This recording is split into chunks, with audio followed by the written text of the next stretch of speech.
नमस्कार, मैं Dhananjay Kumar the public India में आपका स्वागत है। पूरे देश में इस बात की खुशी है कि भारत सरकार ने, भारतीय सेना ने बदला ले लिया।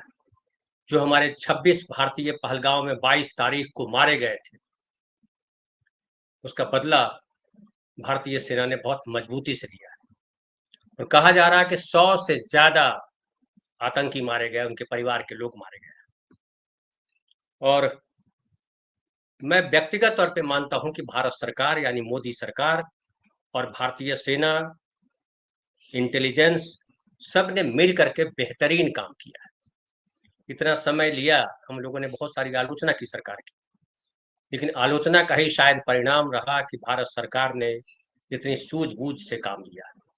भारतीय सेना ने इतनी मजबूती के साथ और इतने इंटेलिजेंस के साथ काम किया कि इतना बड़ा हमला भी किया हमने, इतनी बड़ी बर्बादी भी की आतंकियों की हमने, और हमारा कोई नुकसान नहीं हुआ।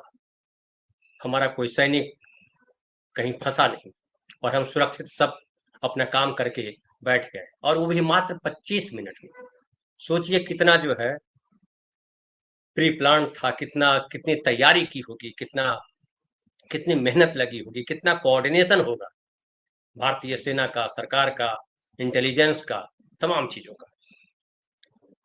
नरेंद्र मोदी जी ने कहा था कि हमने भारतीय सेना को खुली छूट दी थी। इस पर हम लोगों को लगा था कि प्रधानमंत्री बच रहे हैं और अपनी जवाबदेही से बच रहे हैं, वो सेना पर टाल रहे हैं। लेकिन जो परिणाम कल सुबह सामने आया, उससे पता चला कि बहुत सोच विचार कर और भारतीय दर्शन के अनुसार, चूंकि हम निरपराधों को सजा नहीं देते, हम नागरिकों की हत्या नहीं करते, हमने आतंकियों को मारा है। और कहा जा रहा है कि जो आतंकियों के 9 ठिकाने थे, 9 के 9 ठिकाने ध्वस्त कर दिए गए। और पिछली बार आपको याद होगा 2019 के समय की बात, की पुलवामा कांड जब हुआ था तो लोगों ने मांगा था कि प्रूफ दीजिए, और इस पर बड़ी आलोचना हुई थी विपक्ष की। सरकार ने भी कोई प्रूफ देने की कोशिश नहीं की, भारतीय सेना ने कोई ऐसा प्रेस कॉन्फ्रेंस नहीं किया। लेकिन इस बार उस घटना के बाद कल 10:30 बजे भारतीय सेना के 2 अफसर और जो विदेश सचिव थे, विकास मिस्त्री, तीनों ने संबोधित किया प्रेस कॉन्फ्रेंस को। और प्रेस कॉन्फ्रेंस में साफ साफ बताया कि किस तरह से हमला किया। 1:05 पर हमला शुरू हुआ और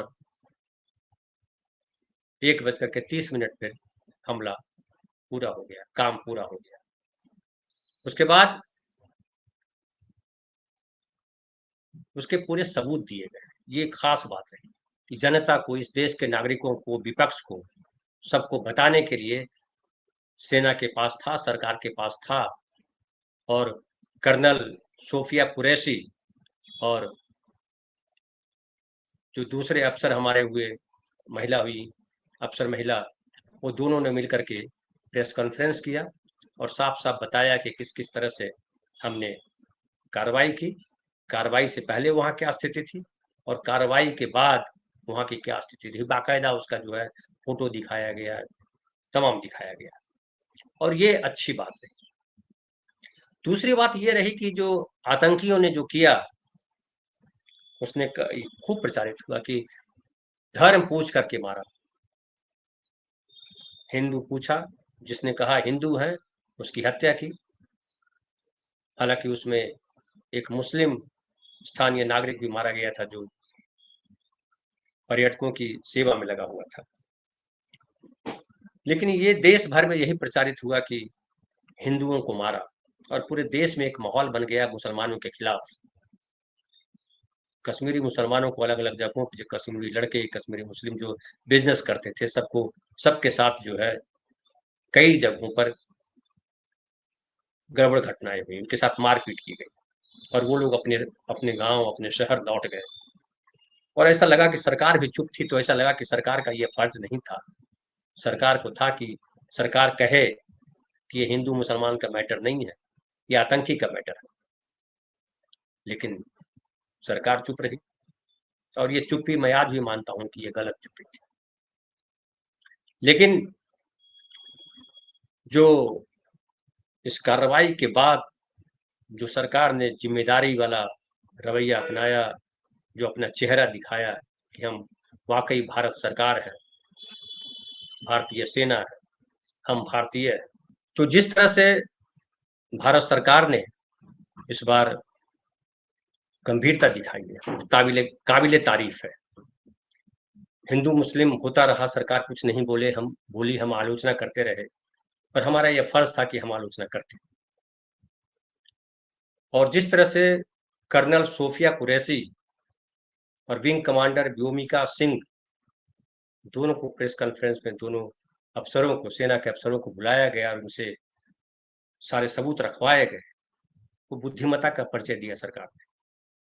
हमारा देश जो है वो नागरिकों का देश है, लोकतांत्रिक देश है, और लोकतांत्रिक देश में ये अपेक्षा होती है सरकार से कि सरकार जो है इस बात का ख्याल रखे कि हमारा संविधान कहता है कि हम जाति, धर्म, भाषा, लिंग के आधार पर कोई भेदभाव नहीं करते। तो ये जो पूरा का पूरा जो कल से आज तक, मतलब 1 बजे से लेकर के प्रेस कॉन्फ्रेंस तक जो सरकार का, सेना का जो रूप दिखा, वो गर्व करने लायक है। सेना ने कमाल काम किया, सही तरीके से सबक सिखाया, और सरकार ने प्रेस कॉन्फ्रेंस में जिस तरह से सोफिया कुरैशी और व्योमिका सिंह को बुलाया और जिस तरह से नाम दिया, और ऑपरेशन सिंदूर, मैं उसकी भी तारीफ करूंगा। उन आतंकियों ने हमारी बहनों की, हमारी माओं की मांग पोछने का काम किया, उसका सिंदूर मिटाया, पूछ पूछ करके मारा, महिलाओं को छोड़ दिया और पुरुषों को मारा। उसमें हमारी जो 3 दिन पहले, 4 दिन पहले जिनकी शादी हुई थी, वो भी विधवा हुई। हालांकि बड़ा दुखद बात है कि ट्रोलर्स ने उनकी आलोचना किया और उनको जो है उनके साथ जो है भद्दा व्यवहार किया, अभद्र व्यवहार किया। सरकार को इस पर बोलना चाहिए, गृह मंत्री या प्रधानमंत्री को खुद इस पर बात करनी चाहिए कि इस तरह के जो बात कर रहे हैं उनके खिलाफ कार्रवाई की जाएगी। ऐसी घटिया चीजों को बर्दाश्त नहीं किया जाना चाहिए। और जिस तरह से उत्तराखंड के नैनीताल से लेकर के अलग अलग जगहों पे हिंदू मुसलमान किया गया, वो दुर्भाग्यपूर्ण है। मैं अपेक्षा करूंगा कि प्रधानमंत्री इस पर भी बोलेंगे। लेकिन जो सोफिया को बुलाया गया बोलने के लिए, ये एकदम एक तरह से कहिए कि मरहम का काम किया है कि हिंदू मुसलमान, ये दुनिया को मैसेज दिया गया कि हम हिंदू मुसलमान सब एक हैं।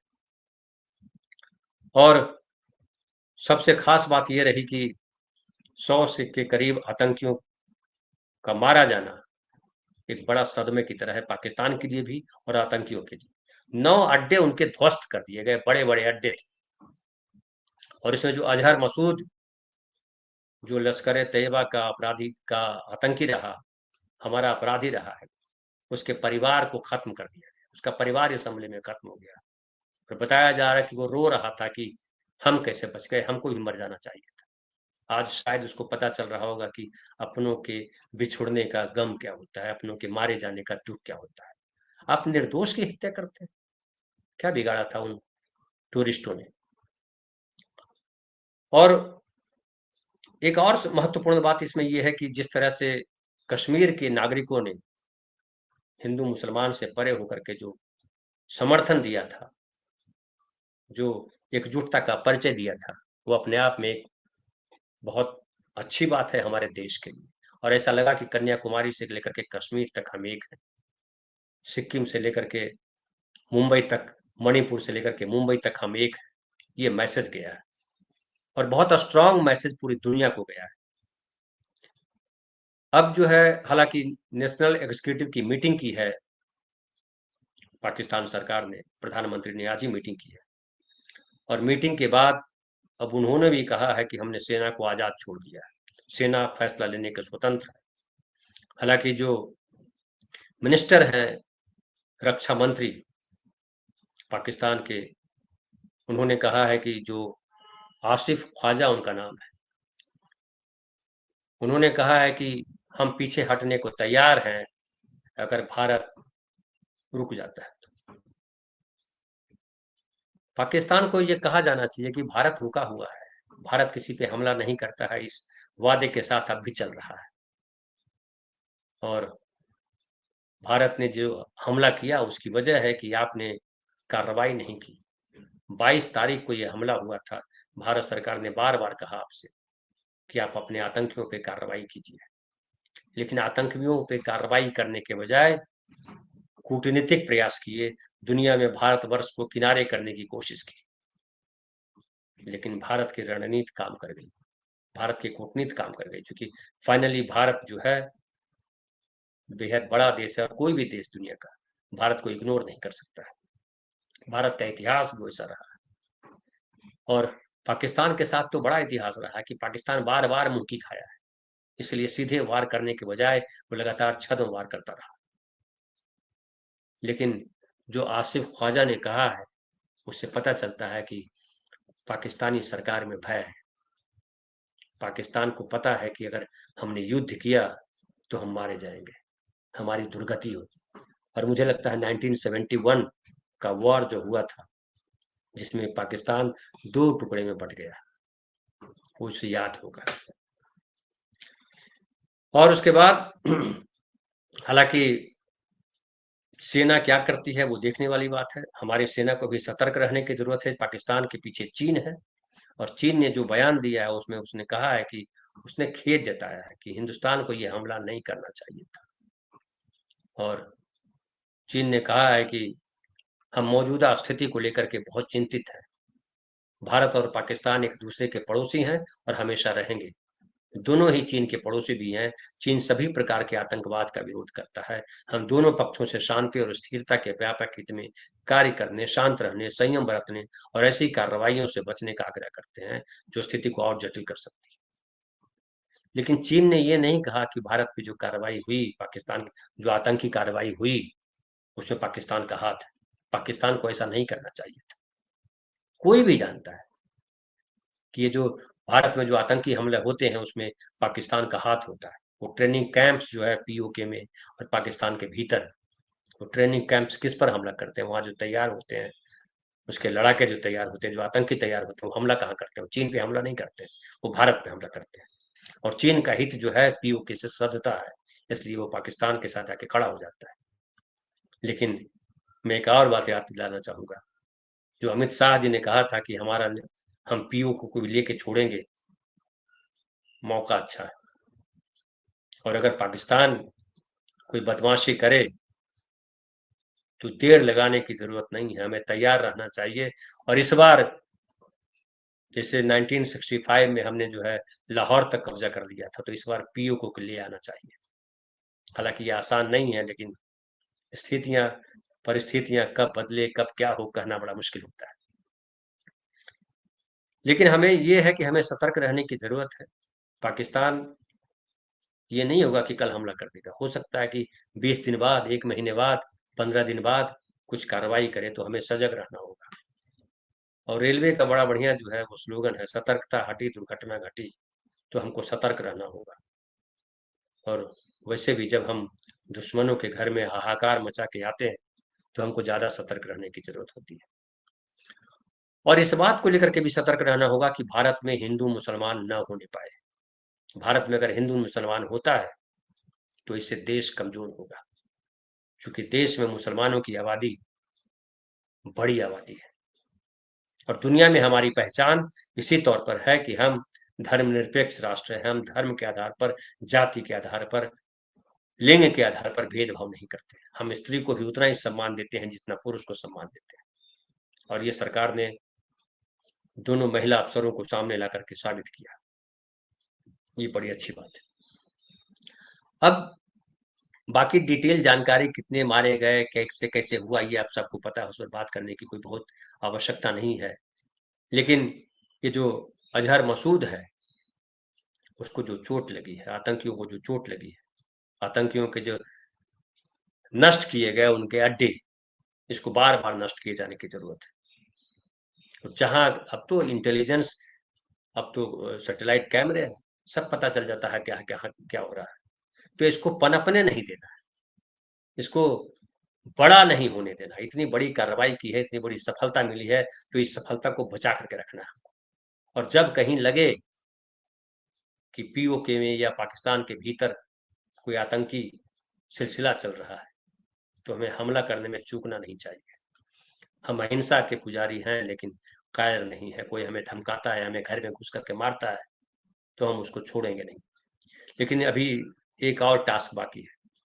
वो जो 5 आतंकी थे, जिन्होंने हमारे भाइयों को मारा है, उनको ढूंढा जाना जरूरी है। अभी भारत सरकार के पास और भारतीय सेना के पास, इंटेलिजेंस के पास एक और टास्क है। और पाकिस्तान के साथ अगर बातचीत होती है, तो पाकिस्तान को यह कहना पड़ेगा कि आप वो 5 हमें सौंपो। उस 5 को मौत के घाट उतारना होगा, तभी बदला पूरा होगा। ये तो हमने अपनी अपनी बहादुरी दिखाई है कि हम डरने वाले नहीं हैं, और आगे ऐसी कार्रवाई ना हो, इसके लिए हमने कार्रवाई की है। लेकिन जिन 5 ने किया है, उसको ढूंढा जाना जरूरी है, और तभी ये बदला पूरा होगा। और सरकार ने जिस तरह से काम किया है, ऐसे ही सरकार की अपेक्षा होती है। हम पत्रकारों को इससे मतलब नहीं होता कि सरकार कांग्रेस की है, या सरकार बीजेपी की है, या सरकार समाजवादी पार्टी की है, समाज सरकार किसकी है। हम मानते हैं सरकार हमारी है, भारत की सरकार है, और भारत की सरकार भारत के लिए काम करेगी। भारत के भीतर कोई गड़बड़ी ना हो।